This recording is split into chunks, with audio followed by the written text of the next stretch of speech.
Tonight, thousands on the move in northeastern Alberta as high winds fuel an out-of-control wildfire.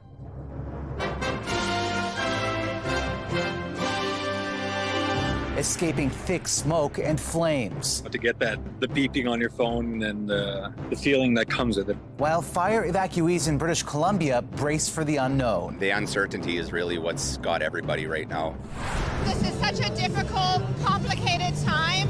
Israeli Independence Day ceremonies under the shadow of war in Gaza. You got some sleep last night? Donald Trump's defense tears into the prosecution's star witness. Speculation sparked by social media. Some of them are going to do very well. This is going to end in tears. The roaring kitty whose growl shook the market. And Canada remembers a literary giant. She had this enormous gift to look into the heart of what it is to be a human being. Mourning the loss of Alice Monroe, the Nobel-winning short story master.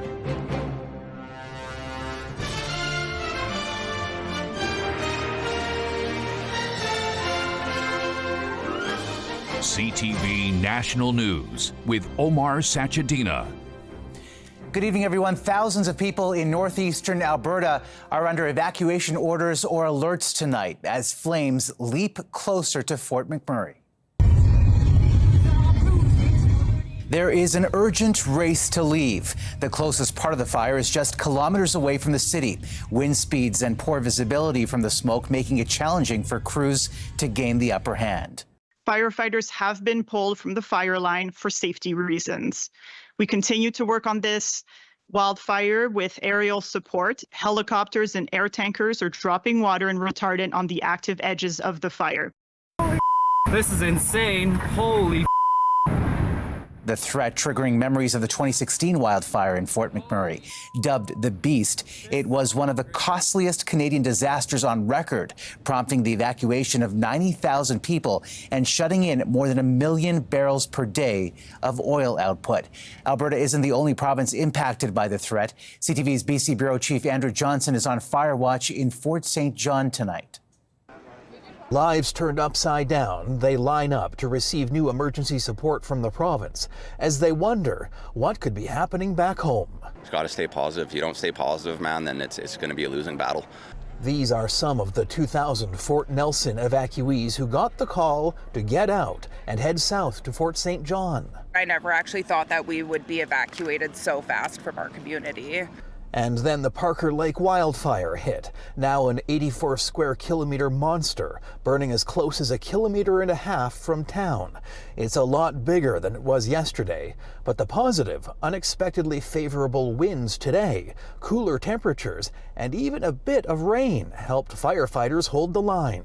I'm pretty happy with what I'm seeing here right now, and if it stays like this, we might be able to corral this beast.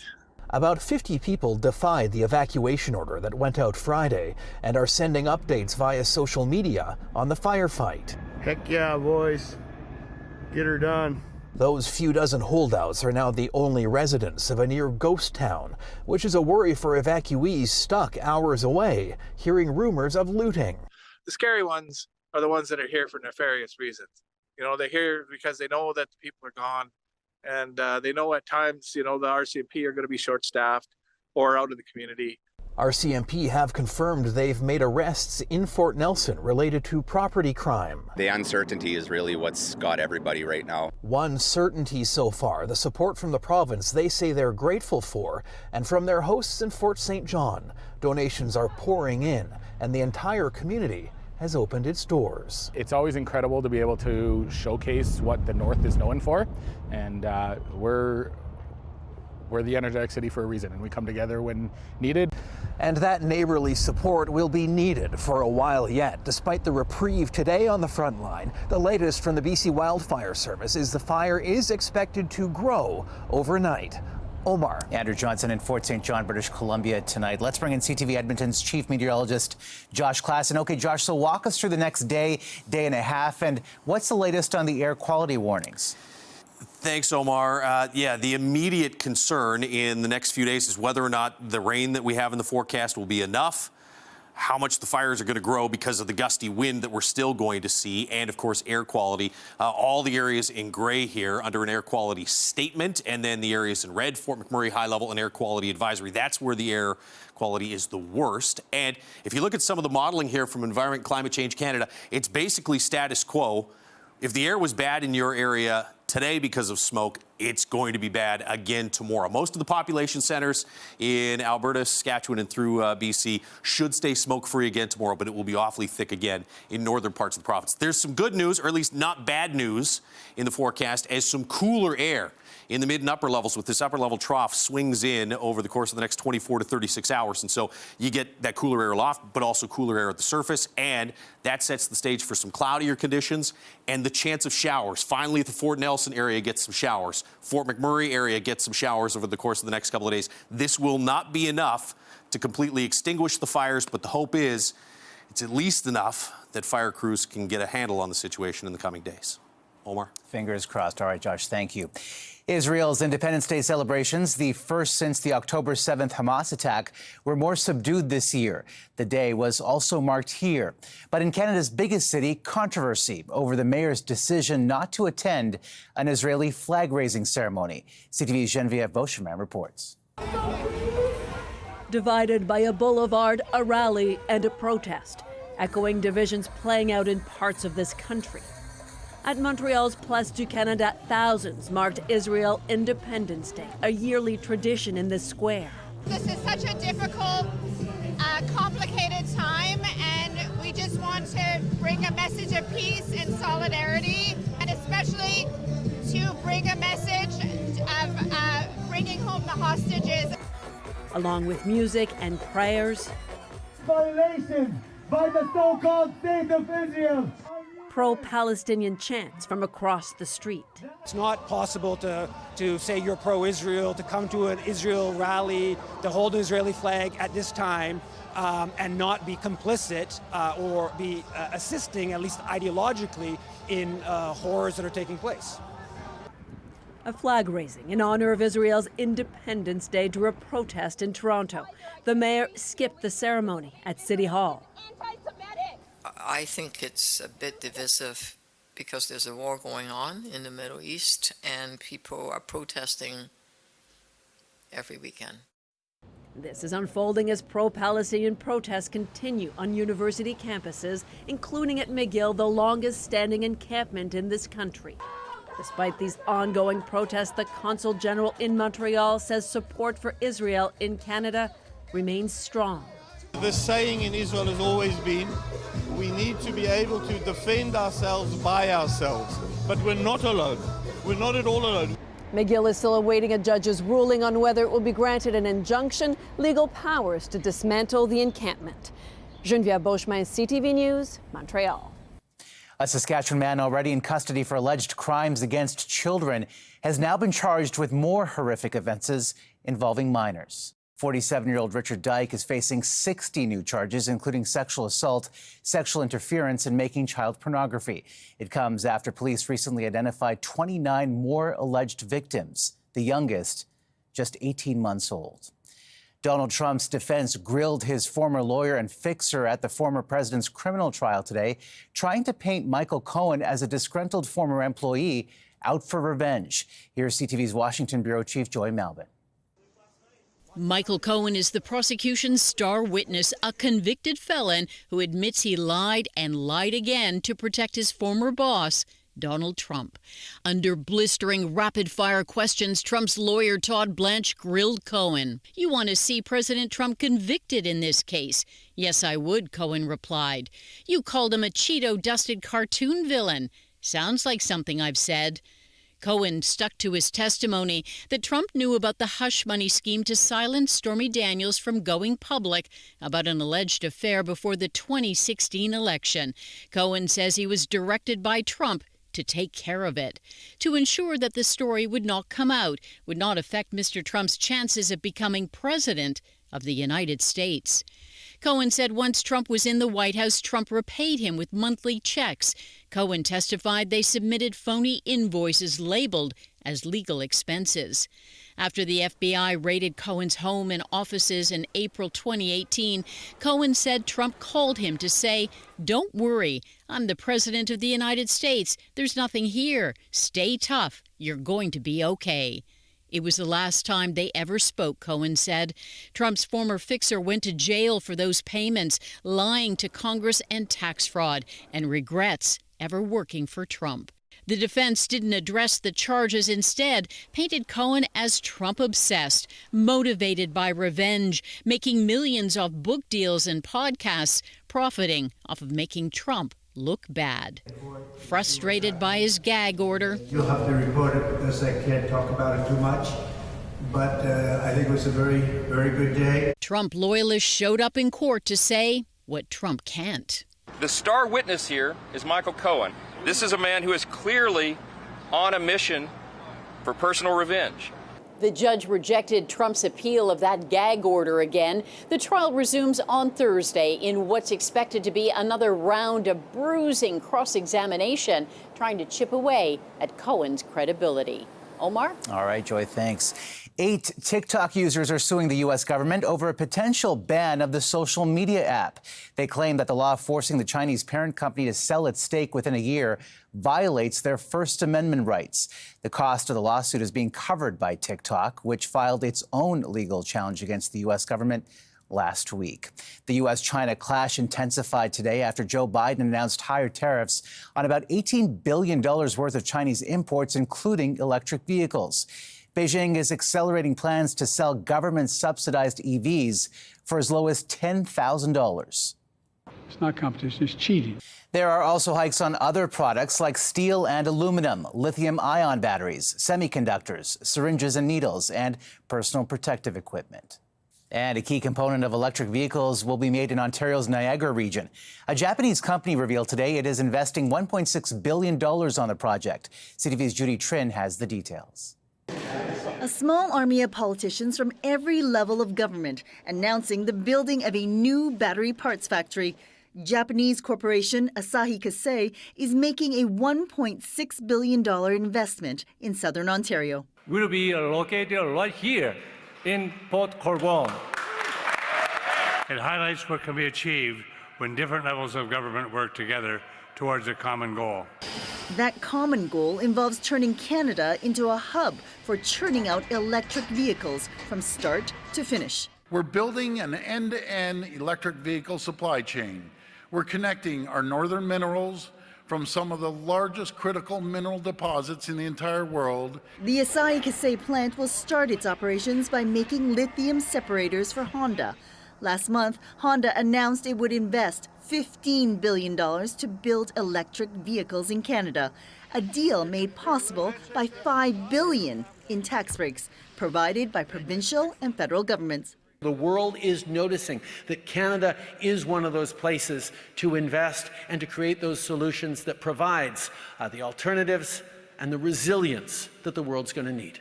Since 2020, the federal government has announced 10 projects to manufacture EV batteries and vehicles. The investments in Quebec and Ontario total more than $46 billion. But some of these companies, like the Nexstar Energy plant in Windsor, are bringing in temporary foreign workers instead of hiring Canadians. I want to see ironclad guarantees that the investments that are being made are tied to good wages, good jobs, good union jobs, and that those investments are there for the long term. Analysts point out that Canada's EV supply chain could use a boost on the front end. Progress is slow when it comes to getting those critical minerals out of the ground. Omar. All right, Judy, thanks. And Ontario wants to slam the brakes on car thieves. Driving is a privilege, not a right.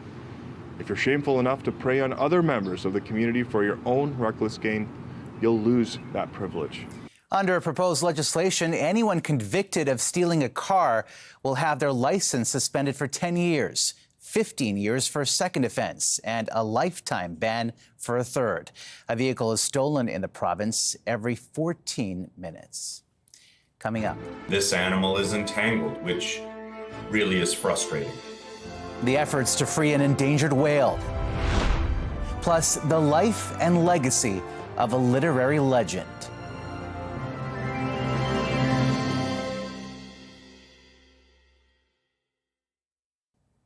Canadian rescue crews are waiting for an entangled right whale to reappear in the Gulf of St. Lawrence. The elusive and endangered North Atlantic creature is in dire need of protection. Here's CTV's Sarah Plowman. She's known as Sheila, an adult female right whale spotted Friday in the Gulf of St. Lawrence, entangled in fishing gear, dragging it in her mouth. This animal is entangled, which really is frustrating. We know that this is the situation. There are very few of these animals left. American researchers say this is the 5th time Sheila has been entangled, rescued before. And if seen again, Canadian crews will launch another disentanglement mission. The right whale is critically endangered. It's estimated there are 360 left and only 70 are birthing females. Conservationists want to see a transition to ropeless gear. So what causes the entanglements are those vertical lines that come off various traps. 4 right whales have died so far this season, all in U.S. waters. 3 struck by ships. The whales calf in the southern U.S. and migrate north to feed and face threats of entanglements and ship strikes. Sightings of the right whales can now trigger fishing closures and force ships to slow down. Sheila's sighting temporarily shuts down a section of water to snow crab fishermen who had to haul out their gear. It's been since 2018 that we are affected by these closures or measures, so we know why we have to do that. And the good thing is this year we started so early that right now there's less and less fishermen fishing. Noel says moving gear can be frustrating, but fishermen also want to protect the whales. It's still unclear what type of gear the whale is entangled in and where it came from. Identifying that could happen if it's removed from the whale, if possible. Sarah Plowman, CTV News, Fredericton. Still ahead. The shocking reason this manager of a Subway restaurant was punched.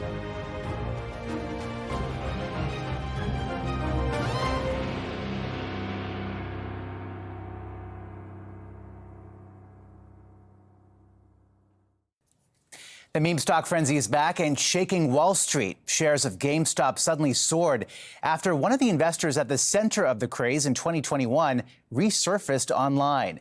CTV's Paul Hollingsworth on the roaring return and why this time might be different.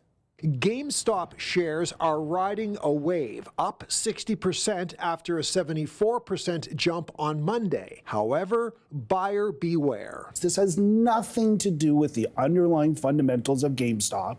We are not overnight buying millions more of games, online games now. A meme stock is when stocks climb based on social media and online speculation rather than concrete market indicators. AMC Theaters stock is also up. This all started Monday when trader Keith Gill, known as Roaring Kitty, posted a cartoon of a gamer on X, his first post in 3 years. As for the meaning behind the post, this is purely a picture which is indicating he's interested. I'm interested in what's happening. That's what that signifies. And all of a sudden, the stocks are starting to rally. Roaring Kitty has a legion of young followers who are helping to boost GameStop stock price. I think it's a good experience. Some of them are going to do very well. Some of them are going to learn a lot of lessons about market volatility. Financial analyst Ryan Loenza calls this Groundhog Day. It reminds him of the GameStop market surge of 2021. I would bet my house on this that sometime over the next couple of months these stocks could keep going up. But he predicts eventually they'll come crashing down,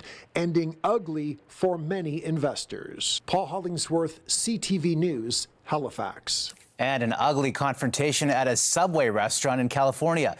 Surveillance video caught a male customer punching a female employee, raging over an order. What are you going to do, hit me over ham? And he hit me. He punched me. All I could remember is just black. I still can't feel half of my face. I can't feel nothing. I'm scared that there's going to be some kind of damage permanent. She says the man became violent because he wanted double ham, even though he didn't pay for it. The customer was taken into custody. A man from Rama First Nation north of Toronto is trying to build the world's largest dream catcher after learning the current record belongs to Lithuania.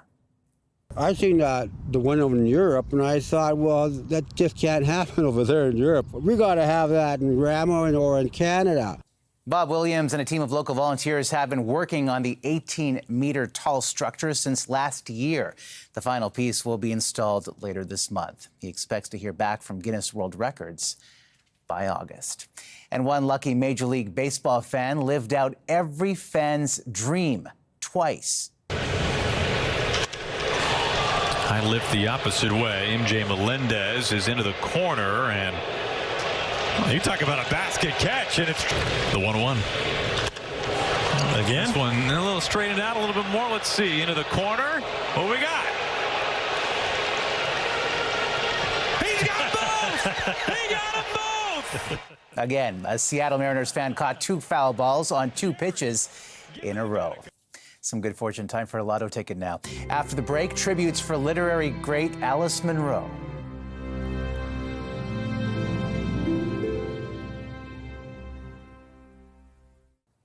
The world is mourning a Canadian literary giant who had a gift of making the ordinary resonate in an extraordinary way. CTV's Alison Bamford on Alice Monroe's lasting legacy.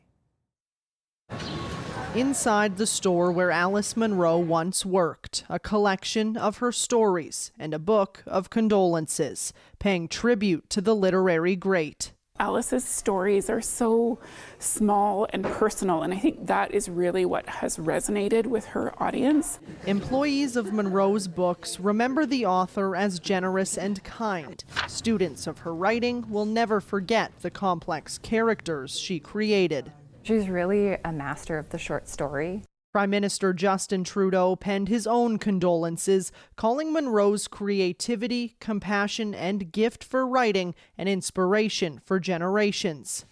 Known as a writer's writer, Monroe is credited with pushing the boundaries of the short story. She had this enormous gift to look into the heart of what it is to be a human being. She grew up in southern Ontario, her rural connections often her muse. She attended the University of Western Ontario, where she published her first story. She gets so much into so few words and so few pages.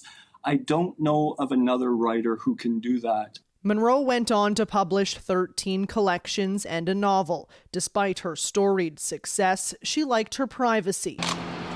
But when she became the first Canadian author to receive the Nobel Prize in Literature, she brought eyes to an art form often seen as inferior to novels. I hope it means that the short story is extremely respectable from now on.